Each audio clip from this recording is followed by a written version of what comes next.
Pessoal, boa noite. Obrigado pela presença de todos aí. Então, nós estamos hoje aqui no nosso seminário Líderes Empreendedores, promovido pelo Iguaçu Vale, em parceria com a SIC, a SIC Labs. O Iguaçu Vale é uma organização que tenta promover o empreendedorismo com base tecnológica na nossa região.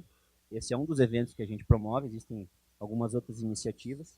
Todo mês a gente traz um empreendedor da nossa região para contar um pouquinho da história do seu negócio e das inovações que são inerentes ao seu business.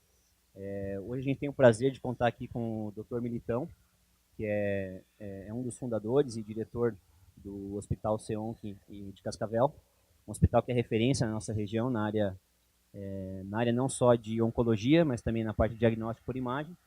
O Dr. Militão vai contar um pouquinho da história do SEONC, inicialmente, né, doutor? E a ideia é nós vamos cobrir mais ou menos uns 4, 5 tópicos. Fiquem à vontade para fazer perguntas ao longo da conversa, tá? Eu vou tentar instigar vocês um pouquinho, que a gente vai começar contando um pouquinho da história do SEONC. Nós vamos falar um pouquinho da unidade específica de diagnóstico por imagem. Depois vamos falar de alguns desafios em trazer inovação para a nossa região e desafios na área de saúde em geral, tá? Fiquem à vontade para fazer pergunta ao longo da apresentação. Nossa ideia aqui é que vocês participem, tá bom? Muito obrigado, doutor Militão. Se o senhor puder começar se apresentando brevemente. Pelo convite. Muito boa noite, obrigado por terem me convidado aqui. É satisfação ver que tem bastante jovens na plateia, como eu fui há 40 anos atrás, quase já. E o SEONC é um serviço de oncologia, é um hospital especializado no tratamento do câncer, né? Então, ele, como empresa, ele nasceu em 1993. A Flávia vai passar um filmezinho, se puder passar até sem o som, se você quiser, só para eles terem uma ideia do que é hoje, né? Como empresa, ele começou em 1993 com o objetivo de quê? De prover o tratamento de doentes com câncer, né? Os fundadores, entre os quais eu me incluo, são todos médicos oncologistas, quer dizer, são médicos que fizeram a faculdade de medicina e mais alguns anos de residência em oncologia, no caso, em especialização em cirurgia, que é o meu caso, ou alguma outra sub-área da oncologia. Nesses 23 anos, a região de Cascavel e a região oeste, por ser bem isolada da capital, né, se vocês observarem no mapa, vocês vão ver que nós estamos a 500 quilômetros de Curitiba e quase 300 quilômetros de Maringá. Então, isso, na verdade, na minha opinião, favoreceu o florescimento de uma medicina forte aqui, porque o cliente, o doente que procura assistência médica, seja na oncologia ou não, ele não tem mais dificuldade de sair de uma região assim, ao passo que se você mora perto de um grande centro, a tendência é que você vá tratar no grande centro qualquer coisa, até uma endoscopia você vai fazer lá. Pois bem, em 93, o que existia aqui na região de oncologia? Existia um grupo de médicos que operavam casos de câncer, faziam algum tratamento clínico de câncer, mas não existia um serviço assim ainda completo, não é?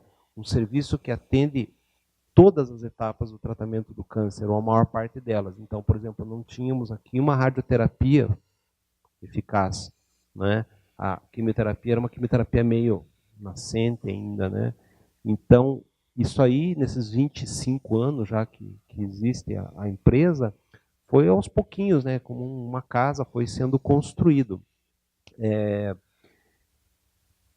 Existem alguns tipos de investimento na oncologia, assim, no serviço de oncologia, que são muito custosos, né? Eles são muito dependentes de investimento em capital.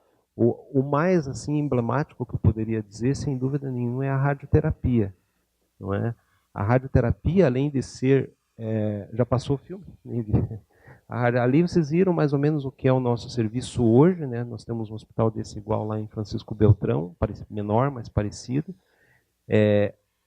Vocês viram ali que tem que haver lugar para colocar coisas caras. Não tem como você fazer uma radioterapia sem investimento em aparelhos caros, né? Um aparelho de radioterapia custa $1 milhão, $1,5 milhão de dólares fora do Brasil, né? Então, para você conseguir dar uma radioterapia de qualidade para o doente, tem que haver investimento em equipamento desse tipo, não tem outra saída, né? Existe uma regulamentação muito forte para isso. Vocês lembram de um acidente que teve em Goiânia, há uns 30 anos atrás, né, que um pessoal de uma clínica de radioterapia deixou meio descuidado lá algumas fontes radioativas e pessoas pegaram essas fontes e houve um grande acidente de contaminação, né, exato, que as pessoas, muitos morreram, ficaram com doenças, etc. Então, principalmente depois disso, a Comissão Nacional de Energia Nuclear, que é o CNEM, né, que eles regulamentam muito isso aí, eles ficaram mais rígidos ainda, né, porque eles têm medo que ocorram novos acidentes, não é?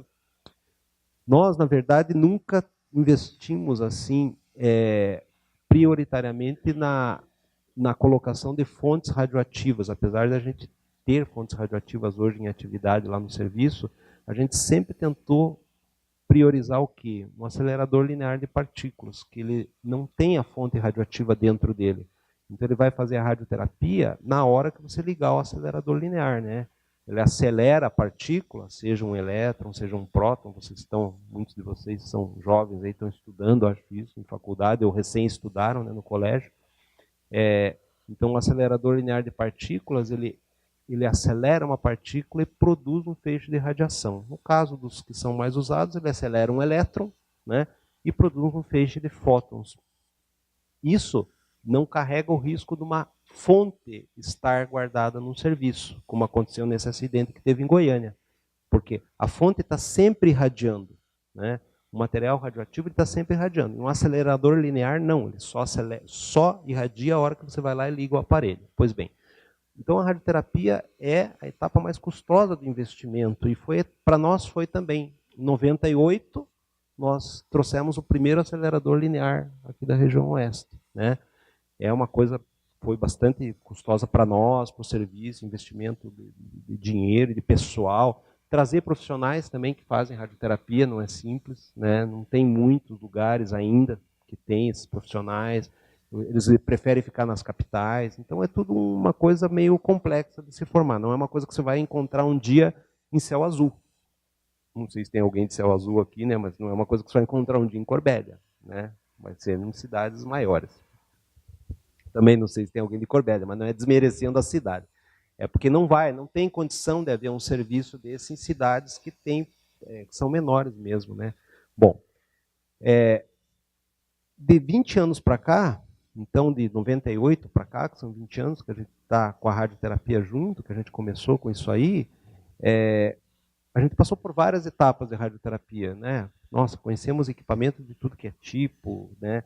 Agora, em junho, estamos trazendo um equipamento que é o segundo brasileiro a ser instalado, que vai ser instalado aqui em Cascavel, né? Só perdemos para São Paulo, né? Que instalou faz 2 semanas, no Hospital Grande lá. Nós vamos instalar o segundo aparelho top da Electa, né? Aqui na cidade de Cascavel. Comparando uma cidade de 300 mil habitantes, no nosso caso, com São Paulo, que tem 20 milhões, né? Tem esse lado também, né? Se for contar lá, nós hoje temos 4 aparelhos de radioterapia com esse, numa cidade que nem a nossa, né? Isso é um investimento. Quem não está na área não tem ideia do que é ter 4 aparelhos de radioterapia num serviço só. É muita coisa.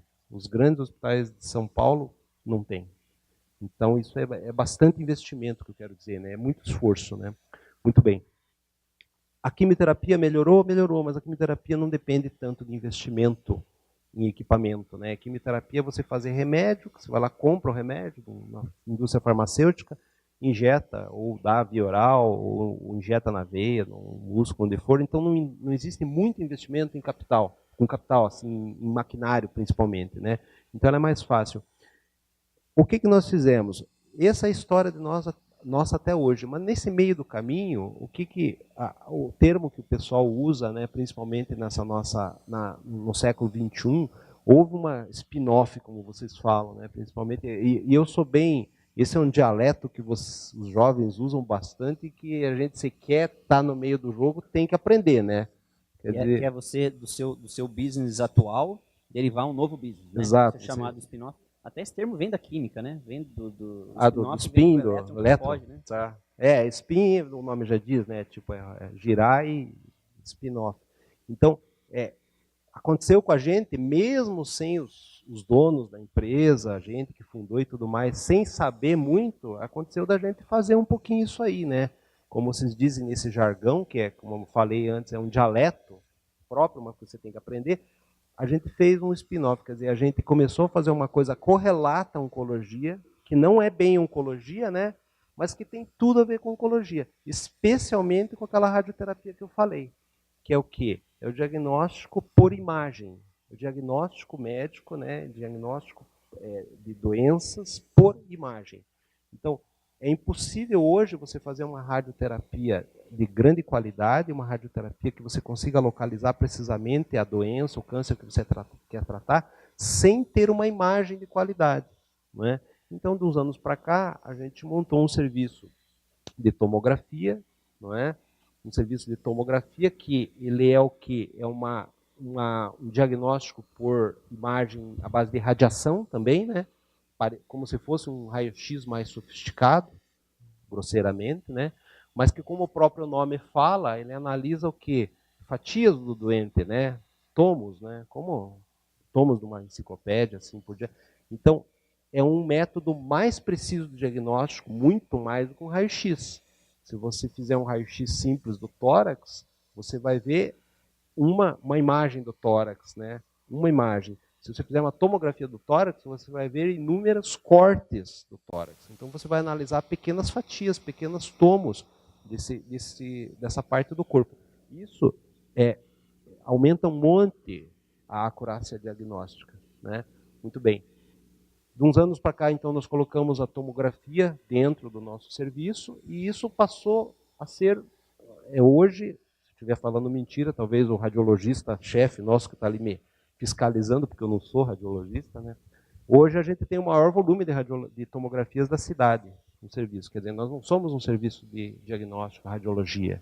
Nós somos um serviço de oncologia que fez um spin-off ali para a radiologia, porque era uma coisa completamente dentro. Não tem como fazer uma radioterapia, uma oncologia sem ter isso.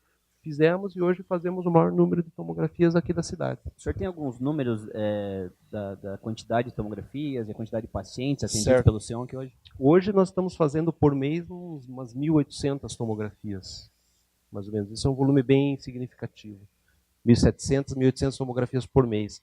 Então, isso aí é como uma ferramenta, assim, é como se fosse o raio-x de 30, 40 anos atrás, né?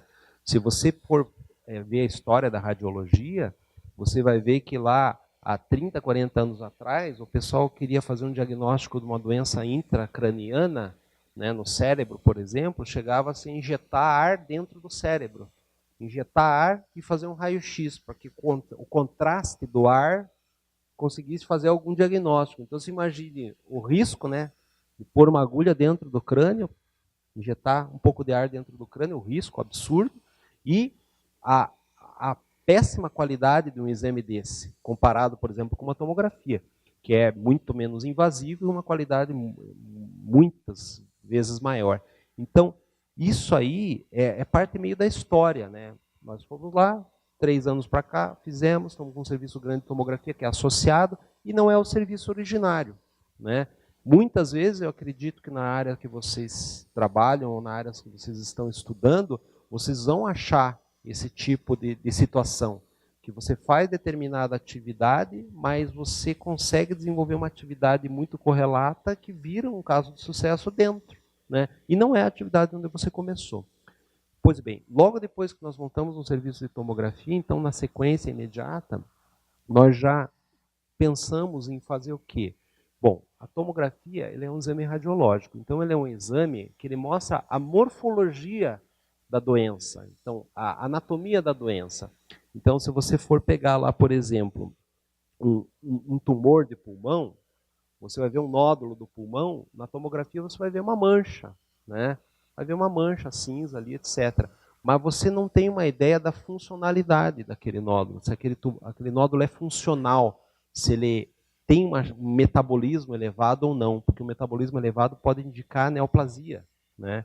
Então, na sequência da tomografia, nós introduzimos também, há quase 2 anos agora, o PET-CT.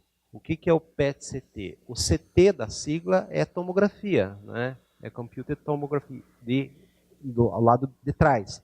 E o PET, o que é? O PET é a sigla em inglês de tomografia por emissão de pósitrons. Então, o que é? Grosseiramente. Flávio, coloque esse primeiro ali só um PET-CT para eles verem como é que é. Pode ser até da aula do Joselito, talvez, ali, que ele vai falar depois, que daí já tem umas imagens ali. Põe uma daquelas, né? Põe aí uma que tenha as duas captações. Ó, mostra. Isso, tá, o joia, ótimo. O Joselito vai falar isso aqui, que é uma coisa nova que nós estamos fazendo, que não fizeram no Paraná ainda, nós já fizemos, que é mais para tarde. Mas só para o povo aí entender o que é o que é a mudança de um PET-CT para um CT. Então, o CT é isso aqui. O CT é isso, é uma tomografia, quer dizer, é um exame de raio-x sofisticado, né? Processado pelo computador. Então, você vê o fígado do doente, vê coluna, vértebra, né? Vê baço, vê pulmão ali, etc. E tal. Muito bem. Quando você combina isso com outro tipo de exame, que é, no caso aqui, o PET-CT, o que você tem? Você tem a CT também, que está aqui, ó, vocês estão vendo vértebras, estão vendo o fígado em cinza aqui, tudo, e você administra para o doente, logo antes de fazer o exame, um isótopo radioativo. Um isótopo radioativo que ele emite pósitron, que é uma partícula que é captada numa máquina própria para isso, que é o PET-CT.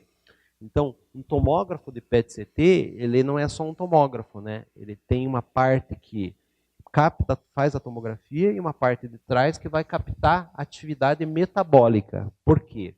Esse isótopo radioativo, ele é ligado numa molécula qualquer, uma molécula carreadora. No caso, hoje, do dia a dia, 99% do que você faz é o quê? É ligado à glicose. Então, você conecta um isótopo radioativo na glicose e administra essa glicose com o isótopo radioativo para o doente. Se a lesão metaboliza glicose em grande escala, ele vai aparecer flúor emitindo pósitron aqui. E o aparelho de PET-CT capta. Então, você não vai fazer isso com um tomógrafo normal, você vai fazer isso com um tomógrafo PET, né? Isso aqui tem uma validade muito grande na oncologia. Então, mais uma vez, é uma coisa que a oncologia hoje não se faz assim sem ter PET-CT. A oncologia atual, assim, que está se fazendo cada vez melhor, não se faz sem ter PET-CT. Então, vocês veem aqui, aqui tem um nódulo no fígado, que o Joselito vai explicar depois o que foi a terceira etapa que nós fizemos. Um nódulo no fígado que está captando a glicose ligada no flúor, né, naquele flúor radioativo. E isso aqui apareceu no aparelho de PET-CT. Quer dizer, nós pegamos e fizemos... Então, nós não somos oncologistas, né? Eu, particularmente, sou até cirurgião, de formação cirúrgica. Não colocamos lá, fizemos uma área relacionada que é a realização de tomografias. E na sequência vimos, poxa, peraí, mas não se faz mais oncologia sem um PET-CT adequado. Trouxemos também um aparelho para fazer PET-CT. E estamos fazendo hoje um volume de PET-CT que é maior que o volume do serviço mais antigo de Curitiba. Né? E trazer essa tecnologia para a região aqui representou para vocês um desafio, no mínimo umas duas dimensões aí, né? Não é só comprar a máquina. Não, né? Não é só o custo do aparelho. Por quê? Porque o exame do PET-CT, que é a segunda parte que nós fizemos aí, o exame do PET-CT, ele não depende só do aparelho. Você tem que ter essa molécula de flúor radioativo que seja produzido e seja trazido para cá, porque você não consegue produzir o flúor radioativo aqui, né? E vocês já estudaram lá na química, na física, quando quem está ainda recém saído do segundo grau, que as substâncias radioativas ela tem uma meia-vida, não é? Quer dizer, passou a meia-vida de um determinado tempo, a meia-vida é 1 hora, significa que em 1 hora você não tem mais aquela quantidade de substâncias, você tem só metade, né? Então, e a meia-vida desse flúor 18, que é o isótopo mais usado aqui com a gente, a meia-vida dele é 109 minutos. Então veja uma coisa, 109 minutos depois que ele é produzido, o que acontece? Você tem metade só. Daí mais 109 minutos, quase 2 horas, metade daquela metade. E assim por diante, né? Como se fosse um decaimento de meia-vida mesmo, que é na química o que fala. Muito bem, esse flúor só é produzido em 13 lugares do Brasil, no caso. para você produzir isso aí, você tem que ter uma terceira instalação, não é? Você não pode ter só o PET-CT. Você tem que ter uma usina que tem um acelerador circular de partículas que produz esse flúor. Então, o mais próximo de nós fica em Curitiba. Então, você tem uma instalação, um parceiro nosso lá, que faz o quê? Ele produz esse flúor. Então, você pega uma água radioativa, uma água que não, o oxigênio dela não é oxigênio de massa 16, é oxigênio de massa 18. Bombardeia essa água dentro de um acelerador circular de partículas, não é que nem os nossos aceleradores de tratamento de câncer, né? Ele é um acelerador circular de partículas que ele acelera prótons e não elétrons como o nosso, né? E esses prótons, eles bombardeiam aquela água com oxigênio 18. E aquele oxigênio 18 vira flúor 18. É uma historinha que eu conto, que eu não sou físico nuclear, né? Estou contando como eu aprendi. Então, esse flúor 18 é ligado numa molécula de glicose. E essa molécula de glicose ligada com esse flúor 18 é que é trazida aqui para o interior do estado, no caso, né? E é administrada para o doente que vai fazer o exame. Então, veja bem uma coisa, aquele doente que vai ser injetado com a dose ali 10 horas da manhã para fazer o exame, às 4h30 da manhã, 3h30 da manhã, a dose do produto pronto tem que sair de Curitiba. Você só tem 13 lugares no Brasil que fazem. O mais próximo é Curitiba. Então você tem que sair de lá 3h30 da manhã com a dose, para ele chegar aqui às 10 horas da manhã já decaído, né? Já decaído várias meia-vidas, né? Porque cada 109 minutos decaiu, e você vai chegar e vai administrar essa dose no doente para captar. A máquina sabe, a máquina identifica quanto que é a dose que chegou. A hora que você administra, ela sabe qual é a atividade da radiação que tem, né? Então se informa ali, ela vai te dar a dose. Ela vai saber fazer a análise, né? Então, como o Jadson falou, isso aí não é só questão de pôr o dinheiro e comprar a máquina de PET-CT, que é cara. É questão de montar uma logística, não é? É questão de montar uma logística. Você não consegue ter hoje um aparelho de PET-CT no Brasil muito longe de um aparelho que produza o flúor radioativo. A logística tanto para o flúor, quanto para você aproveitar o equipamento ali, em termos de organizar a fila dos pacientes. A organização ela é dependente do aproveitamento da atividade, né? Porque se você tem um monte de doente para fazer o flúor, e eles estão todos na mesma hora ali, você aproveita melhor a dose. Porque aquele flúor chegou para você ali, ele não para de decair. Ele está decaindo. Se você deixar para fazer, vou fazer o exame de tarde, você não vai fazer exame nenhum, né? Não tem mais atividade. A atividade cai para um mínimo inaceitável. Então, além do desafio da parte do custo de um aparelho desse, que é muitas vezes o preço de uma tomografia normal, né, de um aparelho de tomografia normal, existe a questão da montagem da logística, né? A Flávia está aqui, por exemplo, quando a gente fala essa questão que vocês jovens assim têm que pensar, eu acho, né? Vocês têm que parar de pensar, como diz no inglês, assim, só dentro daquela caixinha, né? Não pode fazer isso.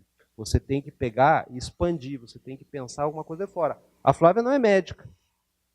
Ela não é médica. Ela não é oncologista. Ela não é radiologista, né? Só que é ela que organiza essa logística. Quer dizer, ela tem que saber isso que eu estou falando aqui.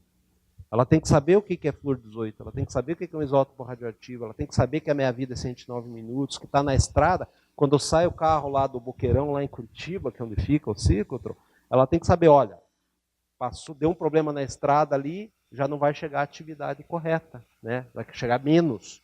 Então, e ela não é médica, não é radiologista, não é oncologista, não opera nem nada. Então, o que eu acho que talvez um dos objetivos, né, de um simpósio desse é isso. Quer dizer, é fazer o jovem que está lá ser aquele que diz assim que, pô, rei tá nu, né? Tem uma oportunidade lá para mim, né? Total, eu posso aproveitar. Total. Porque assim, é não ficar pensando, poxa, mas sabe o que é? Eu estou fazendo faculdade de administração. Eu estou fazendo faculdade de economia. Eu não sei o quê. Né? Quando eu te conheci, eu nunca fiz faculdade de economia, nem de administração, nem de negócio, nem de startup, nem nada. Mas quando eu te conheci, eu já tinha lido um monte de livro sobre isso aí. Né? Esses autores aí que todo mundo gosta, né, que estão na onda, esses pessoal... Na minha primeira conversa com o Dr. Militão, eu achei que ele era um economista, de tanto que ele entende de economia, de administração. Eu já tinha lido tudo. Por quê? Porque você tem que fazer isso. Você não pode ficar assim, puxa, eu sou cirurgião oncológico, eu opero, não sei o que tal, eu só vou ficar mexendo nisso. Não. E os jovens têm que fazer isso. Né? Vocês têm que ser quem, na minha opinião, né? Vocês têm que, para aproveitar isso, vocês têm que ser aquele cara, tipo assim, o cara que montou o Airbnb lá nos Estados Unidos, os caras, né? Os caras que montaram o Uber lá em São Francisco. Quer dizer, é aquele cara que vê assim, pô, peraí, tem uma oportunidade e ela está aqui. Por que eu vou pagar mais por um táxi se tem gente querendo me levar de táxi, tem espaço sobrando? Vou fazer o quê? Vou conectar as pontas, né? Os caras conectaram as pontas, quanto vale hoje, né? Uber, Airbnb, etc. Então, esse aí, eu acho que é a oportunidade que existe, e ela existe numa coisa como essa. Por quê? Porque, assim, são os desafios de logística, são os desafios de informática, que são muito grandes. Eu vou falar a terceira parte agora, que é o que a gente quer, está prestes a colocar, né? Esses desafios não vão ser resolvidos por um oncologista, certeza. E digo assim, alguém que vai chegar assim e fala assim, poxa, mas Militão, como é que é esse negócio aí? Eu quero ver uma maneira de resolver esse problema do decaimento do flúor. Como é que eu resolvo? Né? Se você está nos Estados Unidos, você não está mais distante que 100 quilômetros num lugar que produz o flúor. Né? Então é muito fácil. 100 quilômetros você faz em uma hora e pouquinho, ele decai pouco. Não dá problema. Né? Agora, você está aqui num país continental que não tem, só tem 13 usinas que produzem isso aí. Então, você quer montar um PET-CT para fazer exame de PET-CT no Acre? Vai ser difícil, né? Porque daí você tem que produzir o flúor ali em Curitiba, em São Paulo, daí você vai de avião até um ponto, vai de avião até outro, daí quando ele chega no aeroporto para trocar de avião já passaram 2 horas, e o isótopo radioativo ele não para de decair. Ele está decaindo, né? Então você produz lá, ele decai 10 meia-vidas lá, não dá para usar mais o produto, né? Ele fica inefetivo. Num país mais rico, como, né, assim, por exemplo, Estados Unidos, você não tem, você não fica mais que 100 quilômetros, 100 e poucos quilômetros longe de uma usina que produz isso, então é mais fácil, né? Existem empresas nos Estados Unidos que eles têm 25, 30 usinas de produção de flúor. Veja bem uma coisa, não é que eles têm 20 PET-CT. Não, 20 PET-CT não. A máquina que gera o flúor, né? A máquina que gera o flúor, que tem 13 no Brasil inteiro. Tem algumas empresas americanas, que o negócio delas é essa, que eles têm 30 delas, da companhia. Então, eles têm desafio de logística? Tem também. Claro, eles têm também. Só que o americano é um povo inovador pra caramba, né? Eles merecem dominar o mundo porque a inovação é a marca deles, né? Então, é a história dos fundadores aí do Airbnb e do Uber. Quer dizer, o cara viu ali, pô, peraí, será que nunca ninguém viu aqui, nunca ninguém achou que é caro demais pagar 400, 500 reais por ficar uma noite num hotel? Você vai para uma cidade maior, quer ficar uma noite, você quer só tomar um banho e dormir, né? 500 reais um quarto de hotel. 400. Tem uma coisa, não dá. Daí tem um monte de gente que quer alugar os quartos e tem um monte de gente que quer alugar mais barato. O que os caras fizeram? Juntaram um com o outro e fizeram uma empresa de 30 bilhões de dólares. E interessante que são empresas, nesse caso que você mencionou, da área de transporte, da área de hospedagem, que foram fundadas por pessoas que não eram dessa área. Assim como aqui, na área de saúde, tem várias oportunidades, vários desafios que vão ser resolvidos por pessoas de outras áreas também. Né? Eu pessoalmente, Jadson, acho que é certeza que vão ser resolvidos, como já são resolvidos por pessoas de outras áreas. Porque se você vai, quando você conversa e você está nesse meio, assim, o médico não sabe como funciona um aparelho de tomografia. Te dou certeza. Raríssimos sabem. Né? São físicos, engenheiros, muita gente diferente. Agora, exato. Agora, as soluções, por exemplo, teleradiologia. O que a teleradiologia é você analisar uma imagem de radiologia à distância. Né? Quer dizer, o radiologista, nós estamos aqui com o Dr. Hunk, que é o radiologista mais velho, vamos dizer, mais experiente, para não ficar, né? Já estamos... ele nunca, raramente, num procedimento diagnóstico, raramente ele está junto com o doente. Ele vai analisar a imagem, quando o procedimento é diagnóstico, quer dizer, não é terapêutico, como que ele vai mostrar hoje.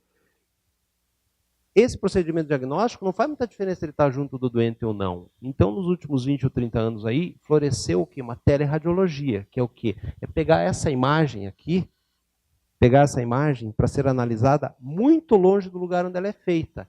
Então, hospitais grandes americanos, como o Johns Hopkins, há muitas décadas, mandam a imagem para ser analisada na Índia. Por quê? O cara lá nos Estados Unidos já não fica junto do doente. Ali ele só analisa a imagem. Outra, os médicos indianos, uma grande porcentagem faz residência em radiologia nos Estados Unidos e volta para a Índia. Então, por que o dono do hospital que está empreendendo lá vai querer analisar num lugar que é mais caro do que num lugar que é mais barato? Então, a teleradiologia é um exemplo disso aí. Agora, quem que montou, foi aperfeiçoando teleradiologias e tudo mais? Não foi o cara que era oncologista, o cara que operava, fazia uma esterectomia, etc. Não. É gente que estava no meio da área de informática, na área de produção de imagens, né? Então, hoje, você chega ao cúmulo de ter transdutor de ultrassom para o iPhone. Tem um transdutor de ultrassom que você pode conectar no seu telefone iPhone e fazer um ultrassom da sua barriga olhando o telefone. Tá. Mas quando você fala assim, você começa, né, acha engraçado, a gente acha isso, eu acho isso ótimo. Eu acho que esse tipo de conhecimento ele tem que ser, a pessoa que limpa a sala tem que ter. Compreende como é que é? Todo mundo tem oportunidade de identificar as oportunidades. Né? 100%. Tem que ser eu faço uma analogia, o que está acontecendo hoje, especialmente na informática, né? Internet em especial, eu faço uma analogia quando foi com a prensa mecânica, né? Quando o Gutenberg inventou a imprensa. Quer dizer, antes de você ter livros impressos em quantidade, o livro era tido assim, era acorrentado nas mesas das bibliotecas da Idade Média, né? Porque era muito valioso. Então, pouca gente lia a Bíblia, por exemplo. Né? O que aconteceu? Em 1450, inventou uma prensa que imprimiu N livros lá. Todo mundo começou a ler a Bíblia. Um pouco mais de 50 anos depois, Reforma Protestante. Claro, a pessoa estava lendo. Né? A pessoa estava lendo. Aquilo ali foi uma revolução espetacular. E é o que está acontecendo hoje. Hoje, você pega assim, eu acho que isso aí é ótimo, sabe? Chegasse assim, por exemplo, que o pessoal que está limpando o chão, chega e fala assim para quem é o médico, oncologista, fala, ó, você ainda está fazendo desse jeito? Mas tem um aplicativo aqui no meu celular que dá para fazer assim, por que você não faz? Essas perguntas que vocês têm que fazer, para isso, penso eu, vocês que são mais jovens, né, claro, vocês têm que entender o que acontece. Se vocês não entenderem isso, né, o que é desafio? É isso. Né? Eu queria que você colocasse as imagens de ressonância, que eu vou colocar a última coisa que eu acho assim que é o terceiro tópico que você colocou. O que são os nossos desafios atuais? Nós estamos, pouco a pouco, vamos resolvendo algumas coisinhas. Quais são os próximos passos? O que a gente tem atualmente? Tenta ampliar um pouquinho essa imagem, que é muito interessante. Eu vou colocar ela como pano de fundo dessa aí. Se tiver como apagar, tem uma luz aí, até ajuda. Senão, vocês vão ter uma certa dificuldade. Tá. Quais são os desafios e como que as pessoas que vêm mais depois e que estão em outras áreas podem ajudar? Por exemplo, isso aqui é um exame de ressonância magnética. Uma ressonância magnética de próstata. Ela vai tentar apagar mais. Pode apagar mais lá, se conseguir, fica bom de ver.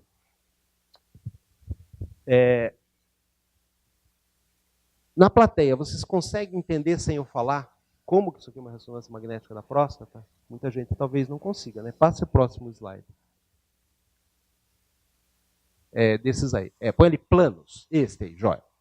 Então, aqui você tem planos do corpo. Se você não souber o que é um plano axial, um plano coronal, um plano sagital, tá? Você não tem como entender as imagens que você viu antes. Ou uma imagem de tomografia. Porque o que são essas imagens? Essas imagens são como se você cortasse uma pessoa, ou qualquer objeto, num determinado plano e olhasse esse objeto, a face desse objeto cortada. Então, se você não sabe o que é um plano axial, um plano coronal, um plano sagital, não tem como você ir atrás. Agora, como um jovem de 20 anos de idade, 20 e poucos anos de idade, vai atrás disso aqui. Você vai ficar fazendo uma faculdade inteira de biologia para saber que plano axial é um plano assim na horizontal, que plano coronal é assim, como se fosse a coroa do imperador romano, né, assim na linha coronal, e sagital como se fosse no meio, assim, a seta. Você vai ficar 4 anos numa faculdade de biologia para fazer isso? Não tem sentido. Hoje, o que virou diploma? Diploma virou só um título. Você fica 4 anos lá para estudar. Você vai aprender certinho isso aqui, em 4 anos, mas não é um desperdício de tempo? Não era melhor se chegasse para você, chegasse para mim, que está lá no serviço, e falasse assim, em 2, 3 minutos, explica, escuta, não estou entendendo o que é esse negócio de um corte axial. E eu falar para você simples, olha aquela figura ali. Aquilo ali é um corte axial. Resolveu. Você não precisava estar fazendo prova na faculdade. Passa a anterior lá da ressonância. Então, isso aqui é um corte axial. Opa, já ficou mais fácil de entender. Né? Isso aqui é um corte axial, quer dizer, você cortou a próstata do doente numa maneira axial, como na figura anterior. Quer dizer, ela não é sagital, ela não é coronal, ela é num plano horizontal. Então, você tem aqui a anatomia da próstata, né? Não está muito fácil de entender assim, porque está meio... Então, vou tentar ver se eu consigo colocar aqui. Ó, por exemplo, você pega essa aqui e essa de cima ali. Você vê uma próstata cortada e você vê lá na de cima, que está escrito lá T2W, né? E você vê uma seta numa área que está mais escura do que o lado esquerdo. É a próstata do doente, aquela parte de cima, cortada. E onde está mais escura, deveria estar mais clara, como está lá. Tem um tumor ali. Né? Isso são imagens do quê? Imagens de ressonância magnética, que é o nosso próximo passo. Né? Por quê? Veja uma coisa, onde é que entram os desafios? Os desafios são, por exemplo, assim, a gente falou de Uber, de Airbnb, né, de inovações, né? Como eu disse, assim, antes de te conhecer, eu já tinha lido várias biografias do Brian Chesky, do fundador do Uber, o Kalash, como é que é o nome dele? É o Kalashnikov, vocês devem saber, né? Um nome meio polonês. Eu já tinha lido mais de uma biografia deles. O que era o desafio? O desafio era baixar o custo. Era baixar o custo. O cara não tem, eles não, no caso específico do Airbnb, eles não tinham dinheiro para manter um quarto, eles tinham que ter mais barato. Esses exames são muito caros. Esse é o nosso desafio, por exemplo, num serviço que nem o nosso. Como é que você vai fazer para oferecer um exame desse que ajuda um monte num diagnóstico precoce de câncer de próstata, por exemplo? Como que você vai fazer isso? Sabendo que os detalhes da operação, sabendo que esse aparelho que faz isso custa $1 milhão, né? Sabendo que determinado convênio paga tanto, paga lá R$300, R$400 para fazer um exame desse, e sabendo como é feita a operação, como é que é feito um exame desse, né? Agora, você não sabe nem que isso aqui é um plano axial. Você cortou ele na horizontal, né? Como se fosse um plano horizontal. Você não sabe nem que é um plano axial, não tem como você progredir. Agora, você vai ficar 4 anos numa faculdade, deixa eu ver, passe outros dessas, deixa eu ver as outras figuras que tem ali. Ó, aqui, ó. Essa é uma imagem muito mais clara, né, para vocês. É o corte de uma próstata também, né? E ali na seta, vocês veem que na seta onde está escuro, era para estar claro. Porque onde está escuro significa que é um tumor de próstata. Se você é um exame super útil para diagnóstico precoce de próstata, de câncer de próstata. Se você consegue fazer isso para a população inteira de um país, você tem um mercado enorme. Um mercado enorme. No Brasil, hoje, são o quê? 210 milhões de habitantes, 1/4 só tem cobertura de plano de saúde. Né? Eu mostrei para o Jadson, não sei se ele provavelmente já tinha visto antes, eu mostrei para o Jadson uma startup ali de Curitiba que chama HiLab. Vocês podem procurar mais informações. A HiLab é uma startup que ela fez um laboratório portátil para exame de sangue. Então, você sabe essas máquinas de café da Nespresso, que é uma cafeteirinha? A HiLab ela montou um laboratório que parece uma cafeteirinha dessa. Ela dá para você como data, deixa com você de graça. E ela dá um coletor de secreções, que coleta sangue, urina, fezes, né? Ela dá um coletor. Você vai lá, você coleta teu sangue, coloca nessa cafeteirinha que eles te dão, te deixam acomodatado, né? E em algumas horas o resultado está na internet. Tem vários exames de sangue que já são feitos assim, e isso não é hoje que está sendo feito assim. Já faz algum tempo. O pessoal já recebeu um investimento de muitos milhões ali em Curitiba. Esse pessoal da High Lab, vocês podem procurar informações na internet, né, claro. Esse pessoal já faz exames, muitos exames, mais barato do que o convênio paga para os laboratórios, tipo Álvaro, DASA, Biodel, etc. Entendeu? Exames sofisticados. E eles operam, eles produziram uma inovação não só no hardware, mas no modelo de negócio também. Deixar a máquina lá com você. Total. Assim como esse pessoal, os grandes de tomografia, de PET, também já estão mudando. Essas coisas mudam, né? Porque você pega assim, vamos dar um exemplo, então, um exemplo icônico assim, de uma grande empresa dessa era, que é o Uber. Então você pega uma licença de taxista em Nova York, que até uns anos atrás custava mais de $1 milhão. Para o cara poder dirigir táxi, poder carregar passageiro, ele tinha que pagar $1 milhão. Hoje, uma licença de taxista em Nova York não custa $200 mil. Semana retrasada, um taxista se matou por causa disso. Porque ele era taxista, né? A licença caiu de valor e ele está sofrendo a concorrência do motorista de Uber, né? Um centro grande. O preço dos estacionamentos no centro de São Paulo está caindo, porque ninguém está indo mais de carro para o centro de São Paulo. Se você chegar e encostar teu carro ali perto da Paulista, tem um monte de estacionamento ali que custava R$ 25 a primeira hora. O preço está caindo porque o pessoal não está indo muito de carro, está usando o Uber. O cara ia pegar... O Uber, dependendo da distância, vai custar menos que isso. Até menos, e mesmo que custe mais, você veja, a pessoa que ia pegar um ônibus e um metrô, por exemplo, uma cidade grande, ia pegar um ônibus e um metrô, ia gastar R$ 8 ali em São Paulo para ir de um lugar a outro. E o Uber, que ele ligou no celular, aparece o carro onde está e como é que vai pegar ele, com o preço da corrida, ele pagaria R$ 8, e ele vai pagar 20 para ir de Uber, ele vai pagar um pouco mais e vai de Uber. E o cara que pagava 60 de táxi paga 20 de Uber, paga menos também. Então, isso aí, o que eu digo assim da oportunidade é isso. Daí não adianta nada você estar na faculdade fazendo 4 anos de biomedicina para aprender o que é plano axial. Nada. Você quer saber o que é plano axial? O teu celular já te diz isso, né? Eu estou atendendo, a gente atende bastante doente assim de ambulatório, né? Que é grande quantidade de doentes.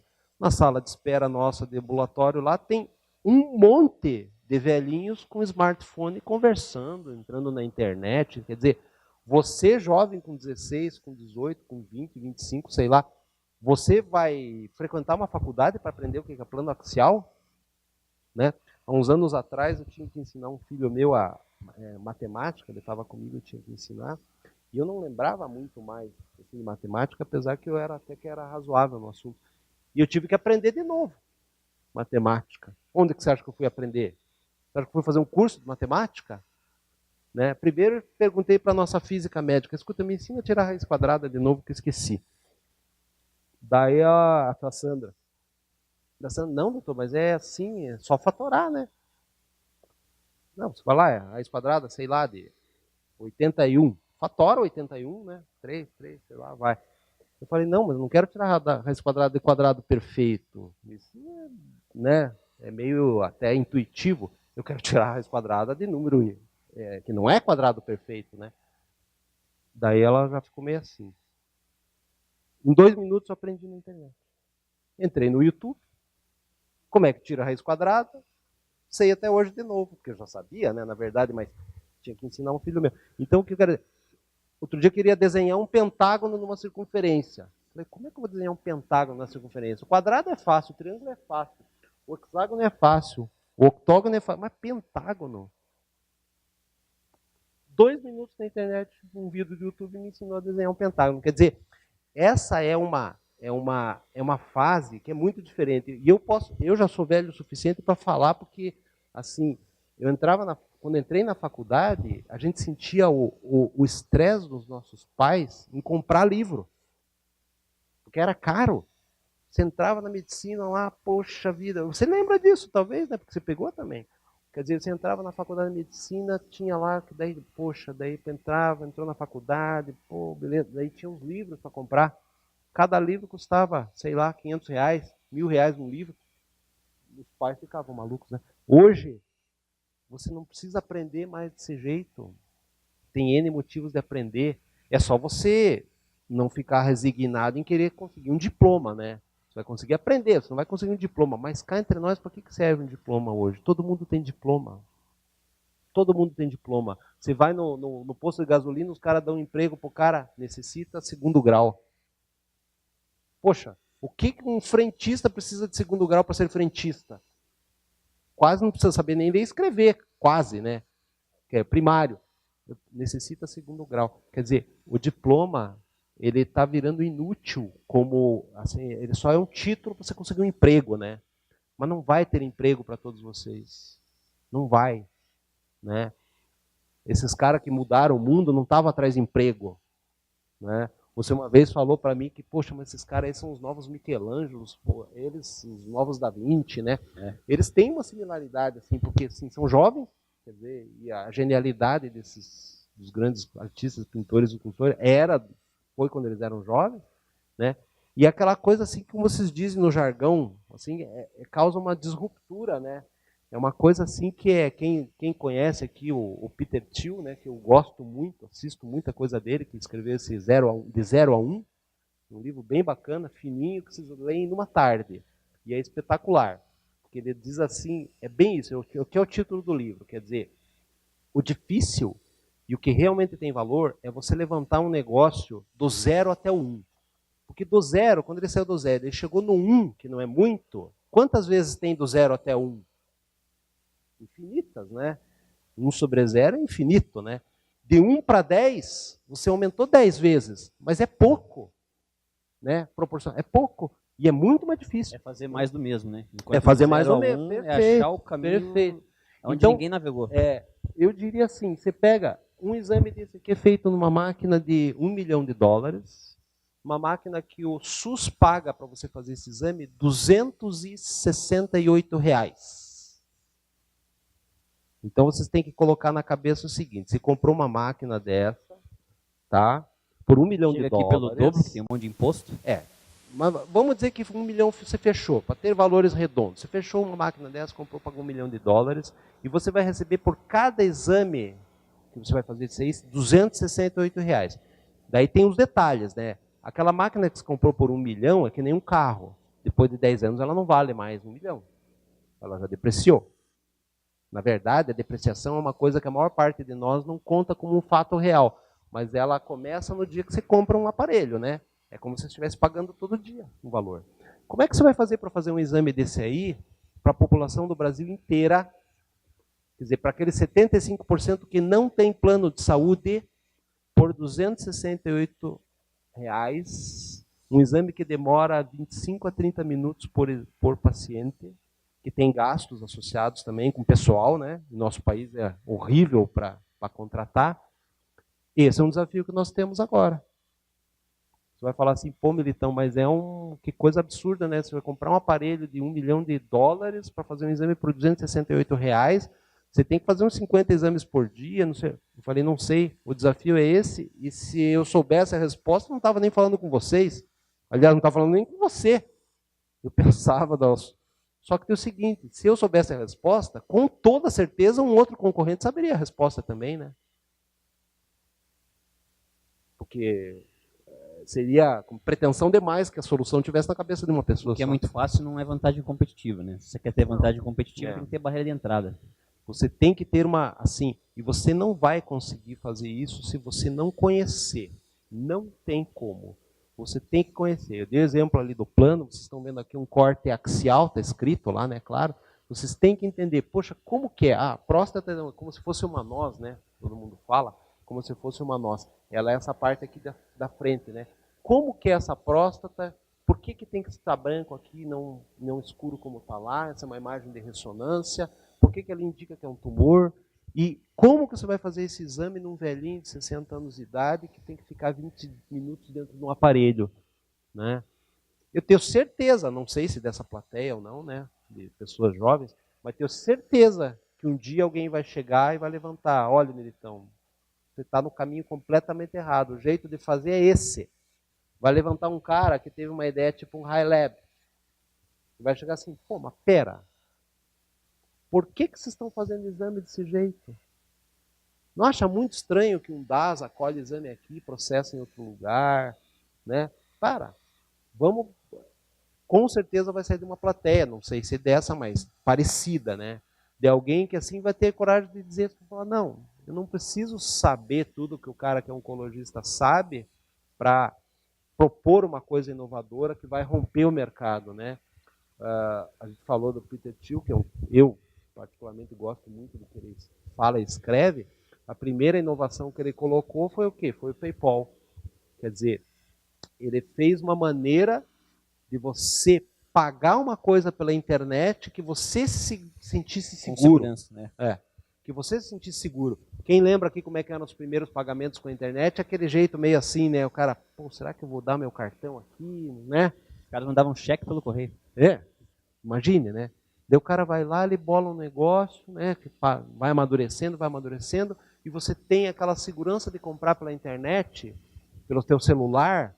Quer dizer, hoje, comércio eletrônico é uma coisa que está florescendo assim tão rápido. Você pega a China, eu assisti uma palestra do presidente do Baidu no Brasil, né? E ele contando, ele é chinês, casou com uma brasileira e não fala nem português muito bem. Ele falando que na China todo o comércio eletrônico praticamente é via celular. Carrinho de comida às vezes não aceita, hot dog, não aceita dinheiro. Celular. Quer dizer, assim, eu não estou dizendo que vocês têm que ficar pensando assim, coisas, sabe, não aleatória, não é a palavra, coisa assim muito fosfórica. Não é isso. Mas tem coisa que vira realidade. Hoje existe programa de computador que interpreta essa imagem. Né? Tem radiologista que está com medo de ficar sem emprego. Porque tem programa de computador que interpreta essa imagem. Hoje essa imagem sai da máquina, o radiologista vai lá, né, com conhecimento da anatomia que ele tem, especialmente, ele vai lá e interpreta essa imagem e diz, não, aquilo ali é um nódulo maligno. Né? Mas já existem programas de computador que já te dão esse diagnóstico quando sai da máquina. Quer dizer, isso já existe faz anos.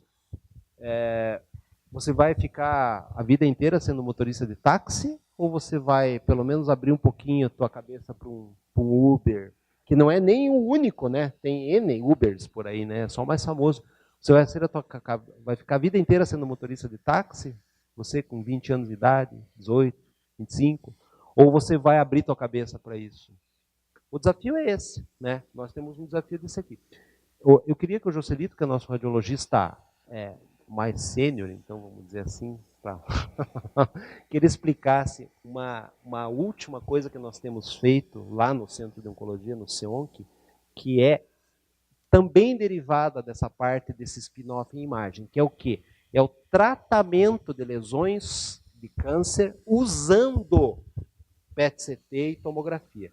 Então, ele vai explicar como é que fez em alguns minutos, para vocês terem uma ideia. Isso aqui, o objetivo daqui não é ninguém saber como é que funciona uma usina de produção de flúor, não é esse. O objetivo é vocês abrirem o espírito de vocês, abrirem a alma de vocês e terem certeza que coisas que vão solucionar esses problemas que nós estamos apresentando aqui, por exemplo, esse que eu falei da ressonância, que é um baita de um problema, né? Aparelho caro, ressarcimento barato, população enorme. Vocês, com esses elementos, vocês vão aqui poxa, essa é uma área. Estamos falando da área da medicina? Tem para toda a área, né, Jadson? Você é um exemplo de quem fez isso na área de educação, mas tem desafio na área de medicina, de educação, tem na área de tecnologia propriamente dita, né? Então, vocês têm que assim perder aquele negócio, assim, diploma. Você tem teu diploma lá, mas não esqueçam que diploma já não vale mais nada. Todo mundo tem diploma. Eu tenho um monte de gente que trabalha com a gente lá, que vem trabalhar, e que tem pós-graduação. Quer dizer, fez o 3º grau, né, a faculdade, fez pós-graduação. Mas é meio analfabeto. Não sabe escrever, não sabe ler direito. Né? Vai perguntar que livro você leu esse ano, não li. Né? Então, hoje virou essa bobeira do título. Né? Nós estamos voltando, para quem aqui gostava de ler Lima Barreto, não sei quem gosta, Policarpo Quaresma, né, os Brusundangas, não sei. A gente voltou, a gente é o país do Lima Barreto. Né? que a menina lá, a favelada, via ele lá, ele pretinho lá, cheio de livro na casa dele, e perguntava, pô, mas para que ele lê tanto livro se ele não é nem bacharel? Quer dizer, o importante não é saber o que está no livro, o importante é ser bacharel, pô. É o que nós estamos no nosso país hoje. Isso aí não vai ter valor nenhum mais, porque todo mundo tem, né? Então, não fique sendo taxista, né? Pense que podemos ter Uber, podemos ter Airbnb, etc. Joselito Rum, que é um radiologista, um colega muito caro nosso aqui, já há um tempo a gente trabalha junto, é médico e radiologista, faz a parte de radiologia diagnóstica, mas faz muito a parte de radiologia intervencionista, que é o que é? É usar a tomografia, usar o PET-CT para tratar as doenças. Então você vai lá, coagula uma doença dessa. Agora tem uma área muito recente que chama teranóstica, que é fazer o quê? Se viu que isso aqui capta flúor, você vai lá e coloca uma molécula que trata aquela lesão junto com essa substância. E injeta e ela vai lá na lesão. Isso está tendo uma evolução muito grande, especialmente no câncer de próstata. Quero crer que nos próximos anos consigamos fazer isso aqui também. Isso leva algum tempo, né? Mas já se faz no Brasil, claro. Então, Joselito, por favor, suba aí e mostre o que você está fazendo. Não, bom, eu sem se incomodar, eu vou ficar aqui embaixo, Luiz, porque eu posso mexer no mouse aqui. Duas coisas a respeito de empreendedorismo. O Luiz conhece a história. Teleradiologia. Há uns 10 anos atrás, tem coisas que batem na sua cara e você tem que ver ela. Não pode se assustar e antever as coisas. Talvez quem fez teleradiologia no interior, modéstia à parte, tenha sido eu e minha equipe, que nem era com o Luiz. Nós tínhamos um problema, que nós tínhamos uma tomografia na outra clínica, que eu sou sócio no CEONC e numa outra clínica da cidade.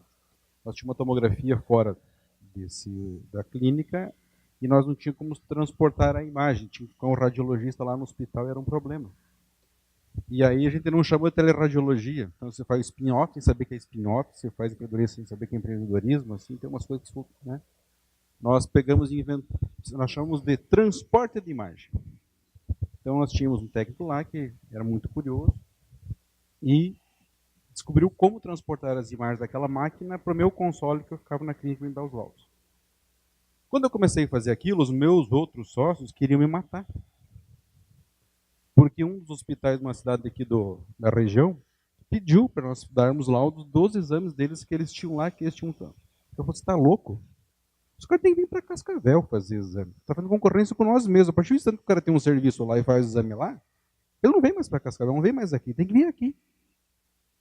E eu quase fui trucidado dentro da sociedade por causa disso. Eu fui chamado de traíra, eu queria quebrar a firma, onde é que se viu.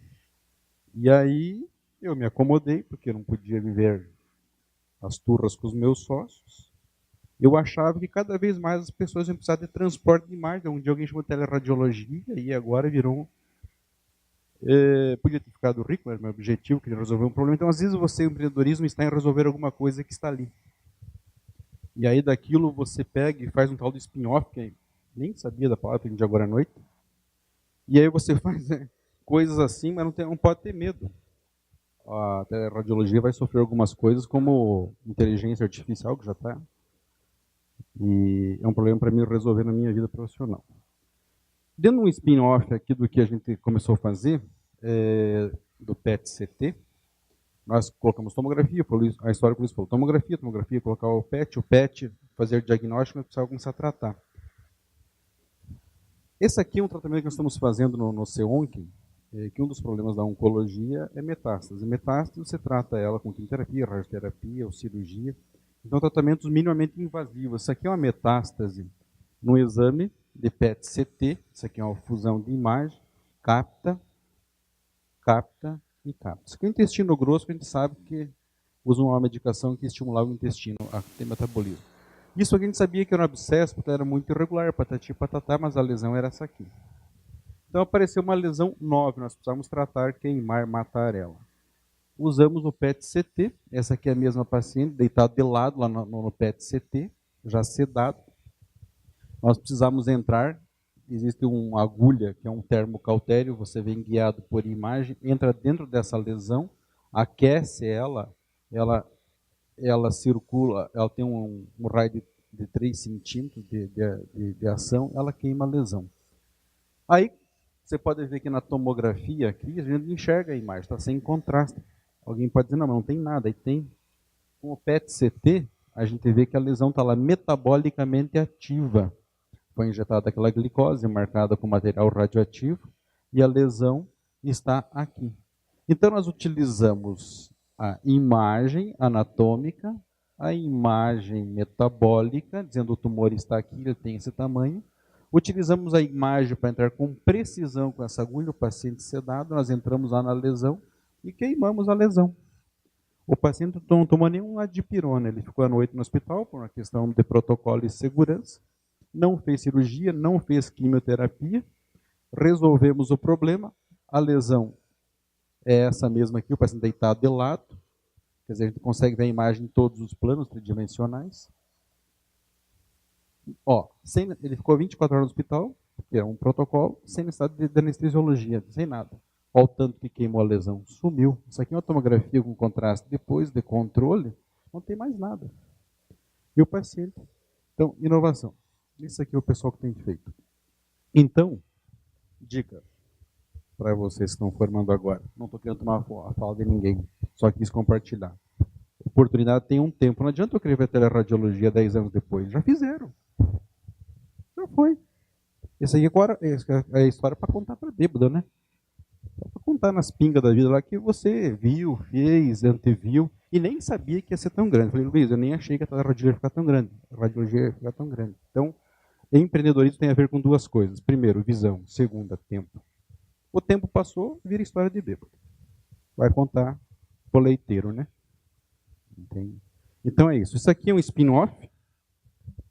E nós fizemos, estamos fazendo, e vem ainda um outro que é tratar essas lesões, não só mais com ablação, mas guiar para dentro da lesão usando um fármaco que mate a lesão. Não, é a minha contribuição. Eu acho que tem uma coisa que é bem interessante, assim, que quando eu te conheci, a gente já tinha lido em vários lugares, e até mais da tua atividade do que da minha. Raramente uma coisa é feita de maneira disruptiva, assim, só pela ideia. Quase nunca, né? Quem tem a ideia quase nunca leva o projeto para frente e é o que tem mais sucesso. Quem consegue fazer mesmo, de fato, é quem executa a ideia. E executa ela fazendo esses pequenos spin-offs que você falou, né? Quer dizer, há 10 anos atrás o Uber começou em São Francisco, a dificuldade que o pessoal tinha era fazer o pessoal usar o Uber. Era fazer os motoristas de táxi usar Uber. Eles compravam smartphones iniciais, né, que já tinham saído na época, e davam para os motoristas de Uber. Né? Nem era uma coisa que eles usavam por causa que o Uber era mais barato, era porque era um carro maior, um carro preto e tal. Então, a ideia original, ela nunca fica original. E não é quem ganha, quem faz a ideia original que geralmente leva a coisa ao sucesso, é quem executa bem. Né? Aqui é uma mudança. Vocês entenderam que isso aqui é um corte axial ou não? Todo mundo percebeu agora? Então, o que eu quero dizer é isso aqui. Não fique 4 anos na faculdade de biologia, de medicina, de sei lá o que, tecnologia, para ficar estudando lá um monte de coisinha que é axial, porque 99% que se estuda na faculdade não serve para nada, né? Então, é bobagem. Se você sentar comigo meia hora aqui, você já aprendeu o que é plano axial, sagital, coronal. Acho que não vai esquecer mais. Quer dizer, se você sabe que isso é um plano axial. Então, isso que o Joselito Runke falou aqui agora, quer dizer que, fez a tomografia, daí fizemos o PET, agora estamos fazendo intervencionismo em PET. É isso que vocês têm que fazer. Quer dizer, é não ser motorista de táxi a vida inteira, né? Não ser, bolar um Uber, ou pegar um Uber e melhorar, transformar numa coisa melhor, né? É aí que vocês vão, a execução do projeto, né? Tenho certeza que a solução dessas dificuldades que eu falei, por exemplo, a nossa atual vai ser essa da ressonância magnética. O Joselito acho que concorda com isso, né? Que é difícil fazer ressonância magnética para uma população enorme por um valor pequeno com um aparelho grande que demora. Né? Esse é um desafio danado, né? Pô, mas Militão, não vai dar, porque não sei o quê. Eu falei, eu não sei se vai dar ou não vai dar, como diz assim. Como é que dizia lá o Jean Cocteau? Ele falava, pô, o cara não sabia que era impossível, foi lá e fez, né? Então, não tem que saber se é impossível ou não é impossível. Eu não sei, é desafiador, mas um monte de coisa é. Se não fosse, não precisava sentar um monte de gente junto, né? A gente decidia sozinho. Então, Mas aí é onde vai ter essas oportunidades. Não vai ter emprego para todos. Então, tem muita gente jovem aqui, tenho certeza que não vai ter emprego bom para todo mundo. Não vai. Quer dizer, tem que ir atrás do negócio, né? É melhor você estar no outro lado da moeda, mas faz parte, é o teu negócio, né? Mas eu digo assim, para o povo jovem, não vai ter emprego para todo mundo. É uma parte pequena da população que tem bons empregos. A maior parte tem que ir atrás de uma coisa, uma empreitada, né? Isso é uma coisa óbvia para mim. Acho que o Juscelito foi muito feliz ali quando ele menciona, por exemplo, que levar uma ideia e criar alguma coisa, primeiro você tem que agir em cima, né? A ideia vale zero, vale a execução. E a outra coisa é o timing, né? O timing, assim, as condições que permitem que aquela ideia seja criada naquele momento, né? Então, quando a gente fala em diagnóstico por imagem à distância, então levar a imagem até um lugar, uma imagem dessa é uma imagem computacionalmente pesada, né? Para transmitir isso por internet hoje é possível, há 10 anos atrás não era. Então, o fato disso ser possível hoje cria uma série de oportunidades similares à oportunidade que por exemplo, para criar Uber. Não poderia ter Uber antes de ter GPS, antes de ter celular, né? Então, quais são as oportunidades na área de vocês que estão sendo criadas por essas novas tecnologias, por essas mudanças na sociedade, que estão proporcionando a criação de novos serviços, né? Então, é isso que a gente tem que pensar. E eu queria fazer uma última pergunta para você, Milton. Claro. Nessa transformação toda digital que a gente está vendo, muita coisa com inteligência artificial, computação em nuvem, né, isso tudo. Quais são as oportunidades que você tem visto na área de saúde em geral, não só no CEONC, mas falando de maneira genérica, né? Veja uma coisa, aqui todo mundo tem smartphone, né? Claro. Algum de vocês não usa programa de mensagem rápida, WhatsApp? Isso é um teste legal. Levanta a mão aí quem não tem Facebook. 1. 2. Então, isso existe, tá? Pessoas que não têm Facebook. Agora levanta a mão quem não tem WhatsApp. 0, né? Alguém não tem? É 0. Então, já fiz isso várias vezes. Vocês não têm noção do quão incomum isso é, em menos de 5 anos, uma tecnologia ter adoção de 100%. A televisão demorou 50 anos para chegar em 90%. E a gente tem uma tecnologia de 5 anos que está em 100% de adoção. E a televisão ela é uma concessão, porque ela é um meio de comunicação em massa, e isso tem poder. Isso tem poder. O WhatsApp ele monetiza R$0 e foi comprado por 21 bilhões de dólares. Por que será? Porque 100% das pessoas usam. Então, assim, o fato de existir uma ferramenta, uma tecnologia no mundo que 100% das pessoas têm acesso, ela é uma oportunidade em todas as áreas do conhecimento. Todas. E eu não sei se eu estou errado assim, mas a impressão que eu tenho, né, é que ninguém mais fala no telefone. Não sei se estou errado. Pelo menos 90% das conversas são por quê? Porque... Eu liguei para um amigo meu esse dia e falou, ô louco, me ligando. Tipo, ligação hoje em dia é declaração de amor, né? E essa economia atual, eu compartilhei um artigo com você lá do pessoal da Dynamo, né, de recursos, lá do Rio de Janeiro, que é uma grande casa de investimento, e eles dedicaram 3 cartas trimestrais dele para análise da economia, dessa economia que está falando. Essa é uma gestora de recursos enorme que tem no Rio de Janeiro, tem uma performance espetacular. 3 bilhões, né? Eles têm 3 bilhões sob manejamento deles, mas eles, assim, a performance deles é espetacular. Mais do que ter o dinheiro, o rendimento é muito alto. Uma casa do Rio de Janeiro, e eles dedicaram 3 cartas trimestrais para essa análise dessa economia que está falando, que é uma economia que é diferente da economia tradicional. Por exemplo, você pega lá, o cara que montou o Uber, ele não montou o GPS do carro, o sistema de localização. O GPS estava lá, ele foi lá e pôs só um pontinho em cima. Um serviço em cima daquilo que existia há pouco tempo. Né? E isso é uma coisa muito interessante, né, que está acontecendo muito rápido, né? Em outubro do ano passado, eu tive um simpósio de tecnologia, inovação em tecnologia em saúde em São Paulo, que é o risco que está ficando grande cada ano que passa. E a presidente, a diretora médica do laboratório Fleury, que é a terceira maior firma de medicina diagnóstica do Brasil, a Jean Tsutsui, ela falou assim, ela tem 900 radiologistas sob coordenação dela. E os radiologistas perguntaram para ela assim, mas Jean, será que a inteligência artificial em radiologia vai tirar nossos empregos de radiologista? Porque aquilo que eu falei para vocês, tem programas que interpretam essa imagem sem o médico. Será que isso aí vai tirar o nosso emprego de radiologista? Ela falou, não. A inteligência artificial não vai tirar o emprego teu de radiologista, mas você, radiologista, que não usa a inteligência artificial, vai perder o emprego para o cara que usa. Porque a tua produtividade vai aumentar um monte com essas ferramentas. E isso aqui, mais uma vez, a imagem DICOM, que é o código que é usado aqui para visualizar essas imagens, não foi inventada pelo Joselito. Né? O armazenamento de imagem no Pax não foi inventado pela Flávia, que trabalha com Pax. Isso ali, se você brincar, tem algum aplicativo para fazer já. Sabe o que é? Você tem que deixar de ter medo, né? Você fica naquela assim, pô, mas eu vou fazer. Quando eu fui investigar essa história, nós estamos fazendo um projeto ali do Laudeme, né? Que é um projeto de laudo à distância. E quando eu fui pesquisar o Laudeme, eu falei, pô, eu queria saber se alguém já fez, né? É a primeira coisa, né? E eu ficava meio assim, pensando assim, pô, eu não vou, acho, pesquisar, porque vai que numa dessa tem um concorrente aí que o cara tá, né? Explica um pouquinho, Militão, o que é o Laudeme, qual que é a proposta? O Laudeme é uma plataforma que nós estamos desenvolvendo dentro do serviço, que é uma maneira de comunicar o radiologista que quer dar laudo com o serviço que quer comprar o laudo, né? Hoje, as teleradiologias dominam esse mercado. Então, tem centenas de teleradiologias no Brasil.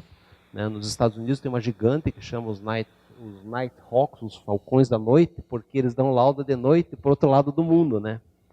O cara não precisa estar no lugar para dar o laudo. E essas teleradiologias dominam esse mercado. Quer dizer, eles intermediam o mercado de laudo do radiologista. Eles compram do radiologista e vendem para o serviço que precisa do laudo. Nós estamos desenvolvendo uma plataforma dentro do CIONC lá, né, que é para tentar pegar esse mercado do intermediário. O que já seria um spin-off do spin-off, né? Mas não, tem que ser assim. Quer dizer, é um mercado grande, quer dizer, tem um monte de dinheiro na mesa ali, e a gente está tentando ver uma maneira de pegar esse mercado. Né? Então, é criar uma plataforma. Quer dizer, veja, daí o pessoal que cria, que é o pessoal da informática, eu não sei nem ligar o computador, mas eu sou velho já, né? Mas eu digo assim, o pessoal da informática, né? O pessoal que sabe, são jovens, etc. E eles estavam montando a plataforma, montando a página e tudo mais. E daí eu estava um pouquinho chateado, porque estava demorando, né? Eu estava chateado, estava em casa um dia de noite, lá um domingo, um sábado, sei lá. Falei, pô, mas o pessoal lá da RDAC está demorando, essa página não sai. Falei, sabe uma coisa? Eu vou entrar na internet aqui. Em 10 minutos eu fiz uma página. Eu não sabia nem o que era. Acho que até ouvi uma vez eu fazer no Wix, alguma coisa. Em 10 minutos eu fiz uma página, mas com um monte de entrada, assim. Saí de uma página para outra, tinha não sei o quê, animação, em 10 minutos. Daí eu mandei a página para eles, vocês estão pior que eu. Você tem que ser assim. Sabe a fábula do menininho que fala que o rei está nu?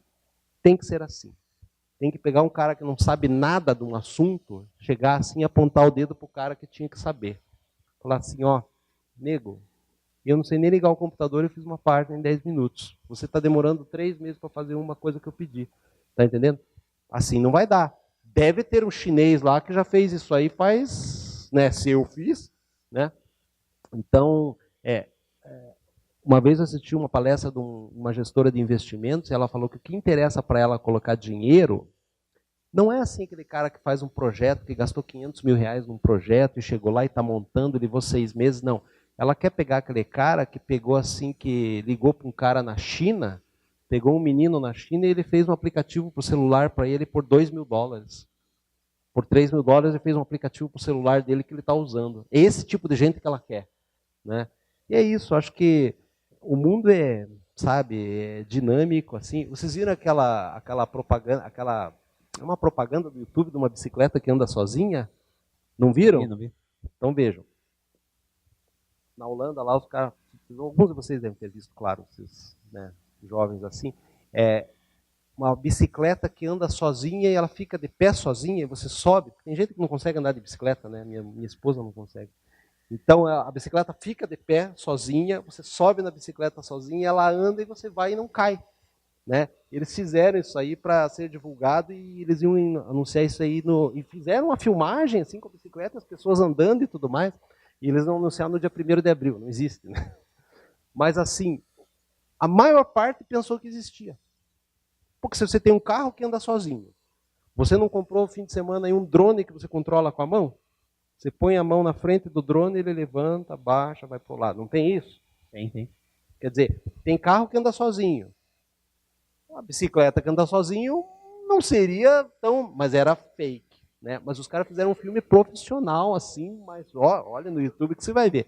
Então, como diz o outro, você está no YouTube é verdade. Se tem a verdade, está no YouTube, né? Então, o que eu quero dizer é assim, eu acho que a maneira de vocês, jovens, aprenderem e de empreenderem, ela mudou muito, sabe? Não fiquem sentados assim.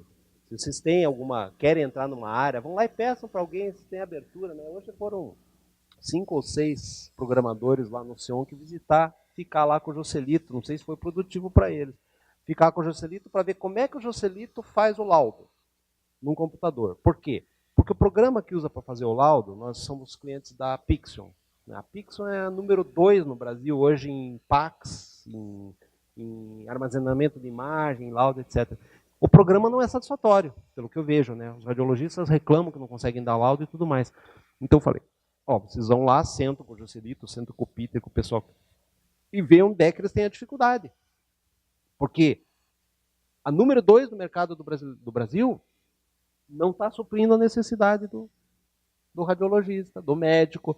Então senta lá e vê onde que ele não consegue. E mistura né? a realidade do cliente que está com o problema com quem vai desenvolver a solução, né? Total, mas não tem como. Então você foram lá os 5 que são gente que faz codagem, etc. e tal.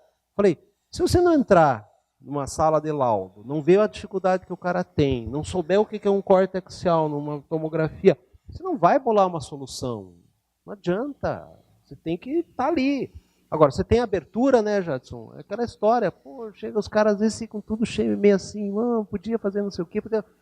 Nego, o que é? Vamos lá, né? Quem sabe você não faz parte de um projeto um dia, né?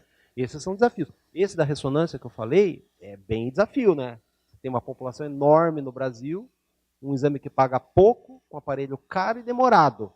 Como que você faz? Né? Tem que pôr a cabeça para pensar, né? Tem solução? Também não sei, né? Porque se soubesse, a gente economizava dinheiro. Mas eu sei dizer uma coisa, o mundo não ficou do jeito que é hoje. A própria descoberta das Américas foi um empreendimento desse tipo. Quer dizer, quem financia a descoberta das Américas não foi quem foi descobrir as Américas. Era um empreendimento de altíssimo risco, na época, né? Imagina o cara falar... financiar 3 caravelas para ir para o outro lado do mundo. Não sabia nem o que era mundo. Quer dizer, os caras colocaram dinheiro em cima disso, né? Então, o que eu quero dizer é que é uma economia diferente, é uma coisa assim que a gente tem que estar antenado. Eu sou super entusiasta disso aí. Se você chegar para mim e falar, como eu disse, a gente está montando a plataforma lá de Lauda, né, Joselito, com todo o pessoal da RDAI, com tudo mais, a primeira coisa que eu falei assim, eu estou pronto para perder tudo que a gente pôs. Você tem que estar com essa disposição, né? O financiamento tem que ser assim, inovar, né? E acertar sempre, né? Você está disposto a perder tudo que você pôs, né?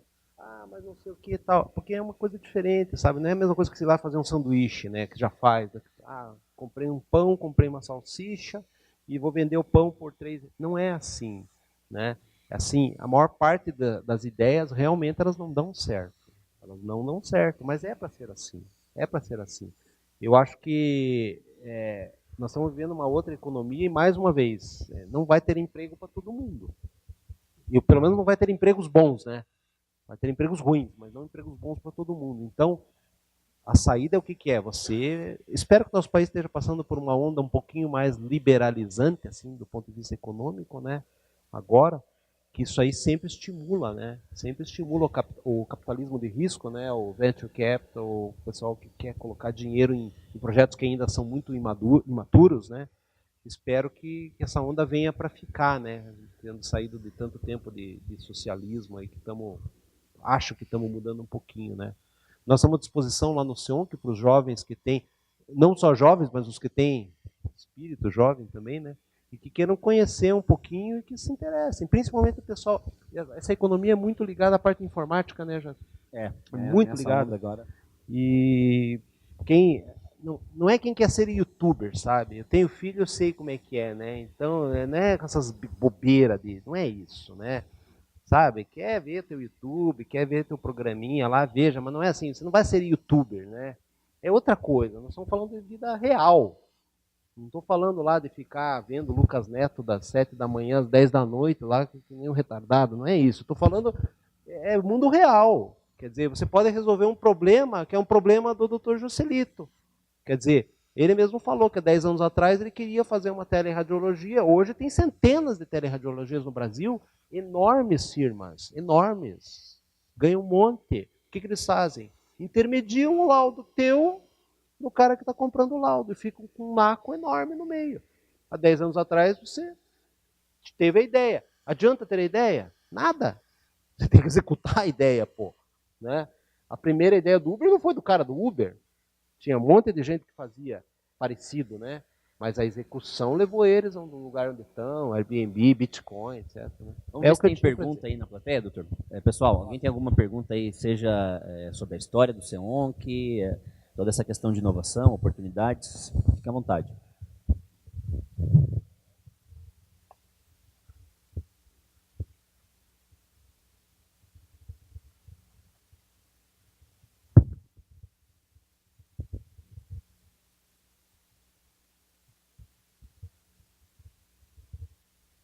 Boa noite. Oi. A minha pergunta é sobre, não especificamente relacionada às inovações aí que foram colocadas na palestra, mas é a respeito do tratamento. Deu para ver que o diagnóstico está caminhando a passos largos no desenvolvimento, mas o tratamento em si, ele tem alguma luz de novas alternativas que não sejam tão pesadas para o paciente como são hoje em dia a radioterapia e a quimioterapia? Sem dúvida, sem dúvida. E isso aí, a história do tratamento do câncer é no sentido de ser mais conservador. Então, a mastectomia, por exemplo, você faz desde antes de Cristo, né? No começo do século passado, o pessoal começou a fazer mastectomia muito mais radical. Eles achavam assim, poxa, mas a mulher tem um câncer de mama e muitas vezes o câncer volta na parede torácica, né? Tira a mama e o câncer volta na costela, por exemplo. Então, uma certa etapa ali do século XX, mais para o começo, metade, o pessoal começou a fazer mastectomias ultra radicais. Eles faziam o quê? Eles tiravam a parede torácica da mulher com a mama. Então, eles tiravam. Quem nunca viu assim é medonho. Tirava a mama e daí tiravam 4 ou 5 costelas junto com a mama, né? Curava mais doente? Não. Não. Então, o que se descobriu no caso do câncer? Que os tratamentos têm que ser mais conservadores. Então, onde é que entra isso? O que a gente está tentando fazer? Por exemplo, você vai lá e pega um homem que tem câncer de próstata. Nós falamos que o nosso desafio aqui muito é a ressonância magnética em câncer de próstata. O câncer de próstata, tradicionalmente, ele pode ser tratado com uma prostatectomia ou com uma radioterapia. As chances de cura com um e outro são parecidas. Porém, você tirar uma próstata numa cirurgia, se alguém aqui já entrou numa cirurgia, é extremamente difícil. Extremamente. Tirar uma mama, no caso da mulher, é fácil. A mama é um órgão superficial, é uma cirurgia fácil de ser feita. Mas você tirar uma próstata que está dentro da bacia masculina, no meio de ossos, entre a bexiga e o reto, é extremamente difícil. Quando você consegue tirar, você não consegue tirar inteira. Daí não ajuda. Então, o tratamento está indo para o lado de conservar a próstata, tratando com o quê? Com radioterapia. Mas até a radioterapia, como você falou, pode ser agressiva, né? Porque você irradia a próstata e você pode queimar o reto, pode queimar a bexiga. Então, a imagem bem feita permite com que a radioterapia seja melhor localizada e você consiga fazer menos radioterapia no tecido sadio. Então, aí tem os aparelhos de radioterapia, todos os aparelhos modernos usam a imagem para planejar. Todos. Você faz uma ressonância magnética, você faz uma tomografia, você faz um PET-CT e você alimenta o sistema do aparelho de acelerador, o acelerador linear, para ele usar aquela imagem para fazer a radioterapia, né? E os aparelhos mais modernos, inclusive, o que eles fazem? Eles conformam o campo da radioterapia em mínimos detalhes. Eles não fazem um plano, assim, um campo quadradinho, ou um canto redondinho. Não. Ele conforma reentrâncias do campo. E isso você só consegue tendo uma imagem precisa, né? Então ele é completamente associado. Você falou certo. O que está acontecendo na oncologia é ir para o lado da conservação. Por quê? Porque não muda.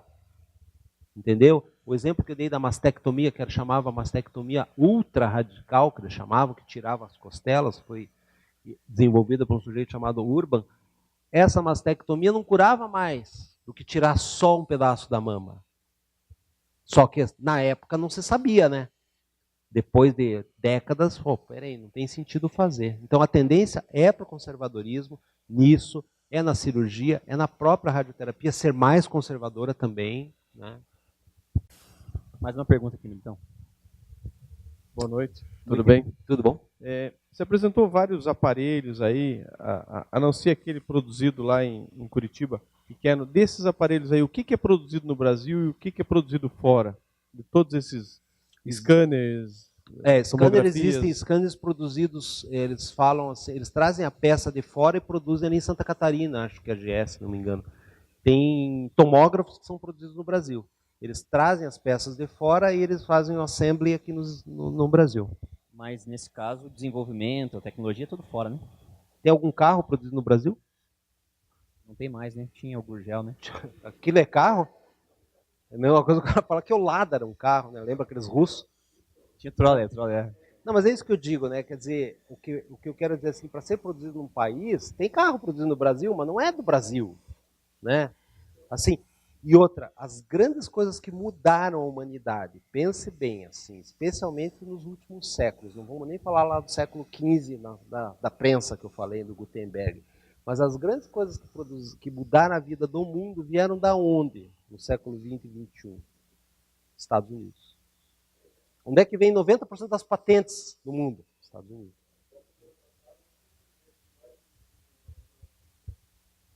As 5 empresas que mais investiram em inovação no mundo são da área de tecnologia e são americanas. Não tem como, né? O americano, eu penso assim, eu não sei se a Amazon foi a primeira. Né? Amazon. A Amazon foi a empresa agora, que mais investiu em tecnologia. O Jadson tecnologia. até que me deu a dica. A Amazon está se juntando com a Berkshire Hathaway e com o JP Morgan, que é um banco, né? Para fazer uma empresa na área de saúde. Para tentar suprir um grande problema, para tentar resolver um grande problema do mercado de saúde americano, que é o custo da saúde americano. O americano é enorme o custo de saúde, porque eles põem muito dinheiro, né, para comprar remédio, prótese, não sei o quê. Isso pesa no bolso do americano, do empregador americano. Então a Amazon, a Berkshire Hathaway do Warren Buffett e o JP Morgan estão montando uma empresas empresa envolvidas aí é a primeira, a maior, uma dessas 3 empresas, as 3 estão entre as 5 maiores de capital aberto nos Estados Unidos, né? Então essas 5 não são da área de saúde e estão se juntando para ir para a área de saúde. O Google tem um braço de investimento que tem lá vários projetos também na área de saúde. Tem vários consórcios se formando em torno da área de saúde, porque identificou-se que existe essa oportunidade, olhando para dados, olhando para computação em nuvem, de olhar para esses dados e melhorar a saúde das pessoas, né? Então isso não está acontecendo só em um caso, são vários casos, né? Um outro ponto interessante também, na China tendo iniciativas nesse sentido, a China passou os Estados Unidos em Venture Capital. O que é Venture Capital? Capital que é colocado em empresas de alto risco, né? Então, isso vem acontecendo com os Estados Unidos e a China está correndo atrás. Aquele dronezinho lá, DJI, é uma empresa chinesa. Você falou. Então, você falou.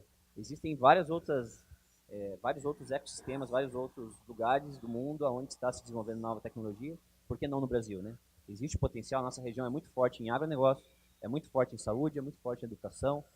Tem várias oportunidades para serem aproveitadas pelo simples fato de todo mundo ter WhatsApp, pelo simples fato de o Watson, que é o cara que faz o motor pensante por trás de um diagnóstico de imagem, por exemplo, está disponível para todo mundo, só conecta na tomada ali e está lá o negócio. Você consegue usar a inteligência artificial para aplicar em qualquer área hoje. Isso está transformando várias áreas da... Eu contei a história de um transdutor de ultrassom que você liga no iPhone, né? Que você põe o transdutor e faz a ecografia da tua barriga e vê no teu iPhone.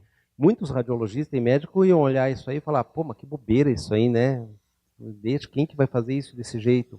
Daí quando me falaram isso aí, eu lembrei da história do cinema mudo, né?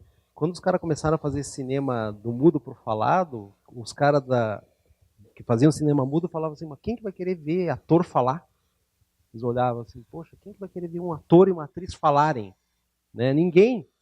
Quer dizer, eu não sei, eu acho que isso aí você tem que ter uma mente aberta para essas coisas, eu penso, né?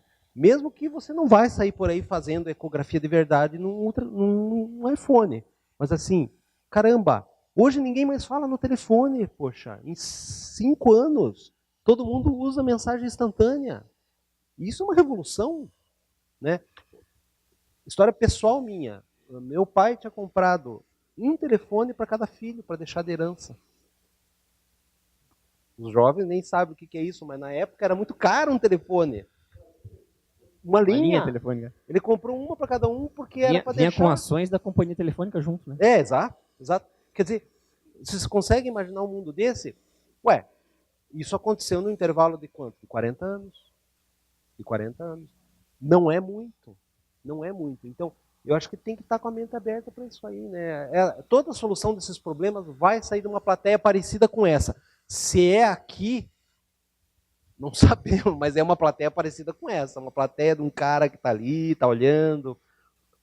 Doutor Luiz, eu Claro. gostaria de saber qual que seria a visão do SEONC, mediante a região oeste, mediante o Paraná, qual que seria a visão agora do senhor, ou a visão do SEONC, já que as duas coisas estão interligadas? A minha visão particular, como usar isso aqui, é prover para a maior parte da população um serviço de alta qualidade, né? Eu, pessoalmente, estou há 24 anos aqui na cidade, assim, fiz minha vida aqui, né? Sou de Curitiba, fiz minha vida aqui, nunca deixei de atender doente sem recurso, assim, doente pobre, nunca. Até hoje atendo. E o meu interesse é que eu pudesse prover para esse doente um tratamento de qualidade como o doente que tem dinheiro, né? Nós já estamos, em algum sentido, fazendo, né, Juscelito? Eu penso assim, é muito heterogêneo, na verdade, né? Mas a gente, em algum sentido, está fazendo. Quer dizer, eu queria pegar, por exemplo, eu falei aquele desafio ali da ressonância, né, que é um desafio enorme, né? Eu queria poder fazer aquilo ali como o doente que tem um convênio pode pagar. O cara do SUS poder fazer, entendeu? O cara que não tem, né? Porque quando você olha um cara que está muito pobre lá e não tem muita grana, assim, e está doente, pô, é o cara que perdeu tudo, né? Ele não tem dinheiro, não tem nada e tá doente, entendeu? Então, se você conseguisse dar um tratamento de qualidade legal para ele, assim, só que para isso você tem que baixar o custo. Não tem saída, né? Assim, você tem que ir atrás de maneiras de baixar o custo. Aquilo que o Jadson falou, pô, mas tem empresa de imagem que eles já estão migrando um pouquinho daquela ideia de vender a máquina para vender, para alugar o serviço, né? O diretor do Sírio-Libanês, recentemente, até te passei o texto, ele fala assim que a tecnologia eletromédica é a commodity, não mais a máquina. Quer dizer, não é quem tem a máquina e usa a máquina, não é quem vai sair na frente, mas quem tem a tecnologia do uso. Quer dizer, ele te aluga como um serviço. Isso barateia o serviço de uma maneira grande. Quer dizer, é mais ou menos, grosseiramente, tentar fazer assim, o cara que não andava de táxi em São Paulo, em Curitiba, hoje está andando, né? Tranquilo. Ele pagava 8 pila para ir lá pegar um ônibus no metrô, paga 20 e vai de Uber e consegue ir, né? É fazer isso aí mais ou menos na parte... O meu desejo em particular é esse. Eu sei que o grupo assim tem N médicos, né? E tem gente e outro que não pensa bem assim. Mas o meu é isso aí, porque assim, você não vai comer ouro, certo? Então, depois de um certo volume, eu vi esses dias uma palestra de investimento interessantíssima. Você tem um patrimônio de 50 milhões, muito bem. Se você ganhar 100%, o patrimônio vai para 100 milhões. Você não vai deixar de fazer, você vai fazer as mesmas coisas, você não vai ficar almoçando todo dia num restaurante chique porque dobrou o patrimônio, né? Agora, se você cair de 50 milhões para zero, que é perder os 50, né? Pô, teu padrão de vida monta um monte, né?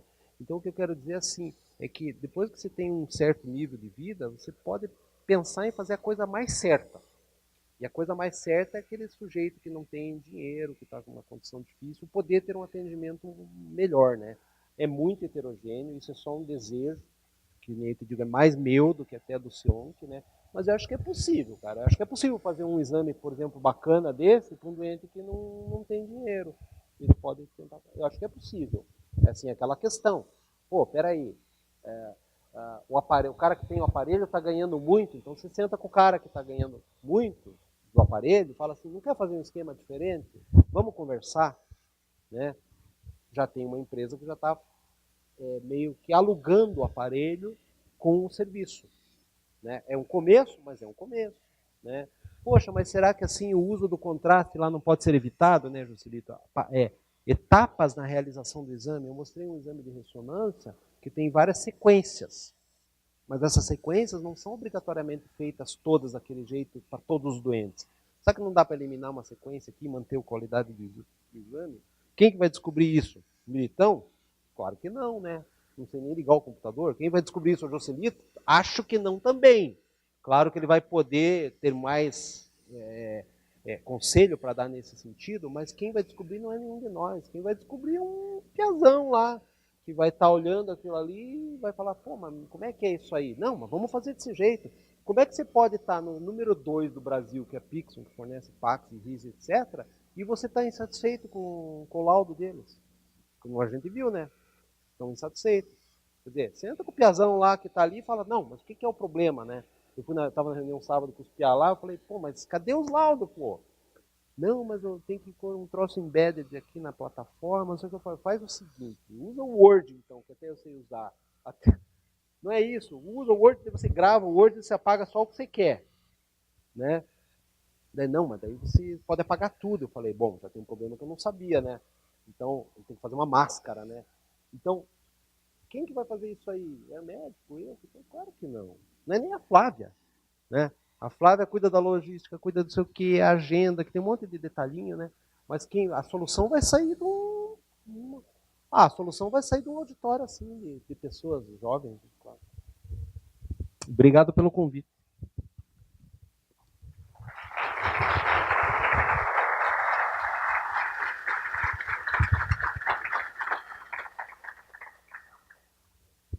Pessoal, tem um foto lá para a gente bater um papo, continuar o doutor Militão vai estar mais um pouquinho por aqui.